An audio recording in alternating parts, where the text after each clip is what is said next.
You're listening to The Occupational Philosophers with Simon Banks and John Rice. Hi, and welcome to another episode of The Occupational Philosophers. And this is an in-betweener episode, which is short and sharp and focused on trying to kickstart things for you that help you be more curious, creative, and imaginative, whether that's on your own, as part of a team, or as part of an organization, in whatever capacity. Simon, hello. Hello, or in the bath, John, as we say, wherever you may be, wherever your space, your time. So, I never like to put the idea or image of baths and us into anybody's minds. So no, I wasn't thinking about us. I was thinking purely about sitting there listening about your own bath space. But that's somewhere where we'll just we'll leave that away. Now, John, what I've been thinking about. We always like to say, what's a little piece we can share where you might better practice with your team or with yourself? Just one little thing that you can do to spark that little piece of creativity, be a little bit more curious, a bit of imagination. This is something I've tried a bunch of times that I think really works really well. And it's called walk, look, and write. It sounds interesting, Simon. Tell me more. Well, it's as technical as it sounds. And this, and often first I'll frame this with a quote and says, collaboration is not about gluing together existing egos. It's about the ideas that never existed until everyone entered the room.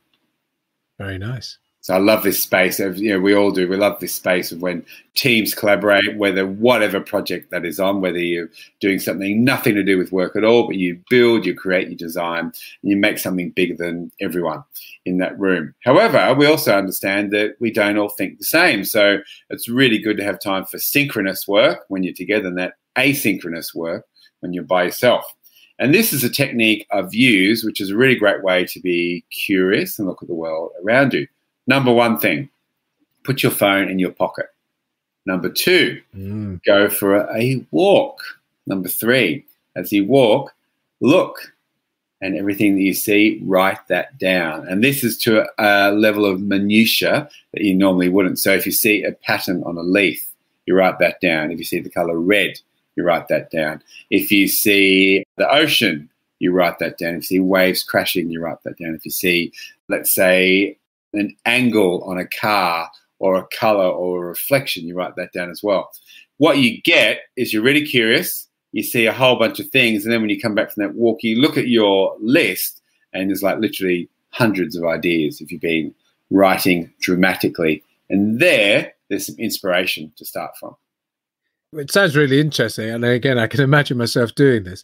Is it that you should, or you recommend then you're going out with a particular issue or thought in mind before you go walk, look, and write down? So is it you could go out with a particular problem that the team is facing and go, right, just go walk, look, and write? Or would it just be you just go out and then see what emerges? The answer is yes and yes, both work. Now, look, when I did it, once, and I talk about that's good. It's versatile then. It's a versatile technique. The time I did it, imagine this conversation. A client had got in contact, they wanted to design an event for them. But for 2 weeks, we hadn't been able to catch each other and all that type of stuff. And so we're always missing each other. And then maybe 8 o'clock Thursday night, we get in contact. And she goes, okay, here's the full brief. Great. When's it due? Tomorrow morning. Oh, so tomorrow lunchtime. And creatively spent because I had a very busy few weeks, and I thought, how am I ever going to think of this? So in our little town, which is a little sort of beachside town, it's got lots of little shops and gift shops and all that type of stuff. I just wandered around. I had a coffee, and then I left the stuff there, wandered around, and I thought, well, have a look at everything you see. And when you start to look, you realize there are loads of ideas and inspirations that you hadn't seen before. And then I got back, and I had 100 different ideas. And I'm not sure how it all worked out, but from that I thought, that could connect with that, and that could connect with that. And all of a sudden, that idea sprung forth and, won that event. Now, I can't say it's perfect every time, but it's a really nice piece of that puzzle where you start to get that inspiration going. And I'm curious as to whether you have to write. You said put the phone away, and I get that. Yeah. Because it could be a distraction. Could you walk, look, take a picture of? Or 100%. is there something in Oh, okay. So I wondered if there was something in the writing or the practice of writing that actually engaged a different part of the brain or in a different way, maybe, to taking a photo. But if I suppose a photo can similarly spark things and create a montage for you when you come back to your office or whatever. Yeah, and look, there's how long's a piece of string here, John. So look, either of these could work. I literally had this conversation just last week around this. But I think the nice thing is when you're looking and writing, you're removing that other piece of distraction. So you're taking away that device. But look, to walk around and photograph ideas, that's a wonderful thing to do as well. I think both of them work really, really well. And it's just reminded me of another exercise I've done sometimes with teams, which is, to your point about synchronous and asynchronous. Sometimes when they're working on an issue or thinking around an idea that they're trying to work up creatively, I do a 1, 2, 4, 8. I may have mentioned it before, but it is the not allowing people to immediately come together and brainstorm or just discuss things out, but give people time on their own, the 1, to go out and think, daydream, imagine, be curious, then to come together into a 2, and then for the 2s to come together into a 4, and ultimately the 4 become the 8. And obviously you can multiply it up and go as large as you want. But the idea is I start on my own before I come together and share anything with anybody and try to collaborate with anyone. Perfect. And there's a lot of science saying that your best thinking happens by yourself, and also that, brainstorming is BS and that type of thing. However, there's a mix of all of these pieces. That's the thing. This stuff isn't in a linear line as much as we would like it to be, John, as much as we like it to be. Nothing is linear in this space of ideas and inspiration. And we all get our inspiration in different spots as well. So the short thing here today then, Simon, is get out, walk, look, really look, and take it all in, bring it back, play it into whatever is the topic of the day. And the key thing is write it down. The reason writing is good, it's a lot easier to edit about 1,000 words than to edit a blank page. So the more stuff you have that you can cross out and pull back in is if you come back with a blank page and you go, what'd you see?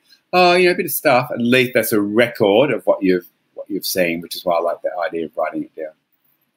There's just a quick digression, because I was just reading something around Picasso's work. And again, we like artists, we like philosophers, but Picasso, I saw something about the different plates he produced as he reduced this life drawing of a bull. So he'd drawn the bull or a bull. Yeah. And then each iteration then stripped it back to something simpler that could still represent the bull in a simpler fashion. And he ultimately settled on just almost a line picture with about 8 lines. And you could still go, that's the bull.